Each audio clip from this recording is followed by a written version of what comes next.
be reviewing an epic revisionist Western film that came out in 1990 that is directed by Kevin Costner and that also stars Kevin Costner and Mary McDonnell, and that movie is Dances with Wolves. Okay, so this movie has just started, and so far we have seen the first appearance of our main character, Lieutenant John J. Dunbar, who is played by Kevin Costner, who, just so that you know, is also the director of this movie. Alright? So we are seeing that this is the American Civil War that he is serving in. It truly was one of the bloodiest wars ever to be fought in American and world history in general.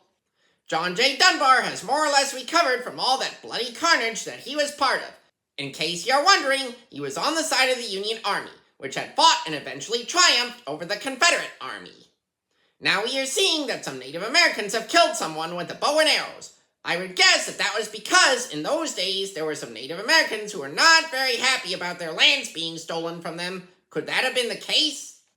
John J. Dunbar is now on horseback, and he was also carrying the Union Army flag, and is now also carrying a seriously mutilated white Sioux woman named Stands with a Fist, who is the secondary character played by Mary McDonnell.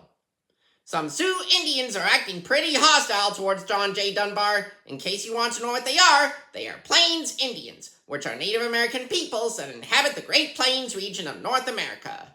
Oh, John J. Dunbar is demonstrating a truly primitive way to make coffee, but that was because in the days of the American Civil War, modern coffee-making machines had not been invented yet.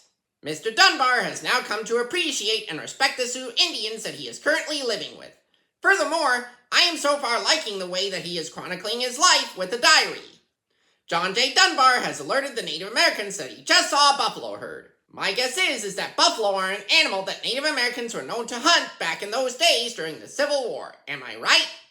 He is for sure making a living out of living with the Native Americans and is also indeed hunting down buffalo, just like the Native Americans are too.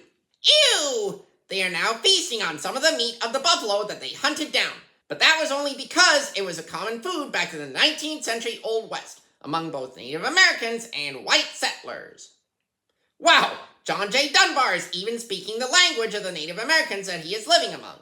I guess he must have picked it up from living with them, I would assume. So John J. Dunbar has been given a Native American name that translates as our titular Dances with Wolves. That was because he was chasing a wolf earlier. John J. Dunbar, aka Dances with Wolves, just now also spoke some of that Native American language to some Union soldiers who came across him.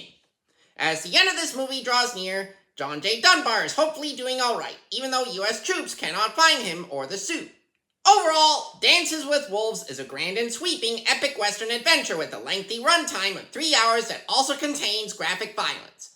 Join me next time when I review Rocky 2. I'm Flick James Flick, your one and only movie reviewing secret agent out there.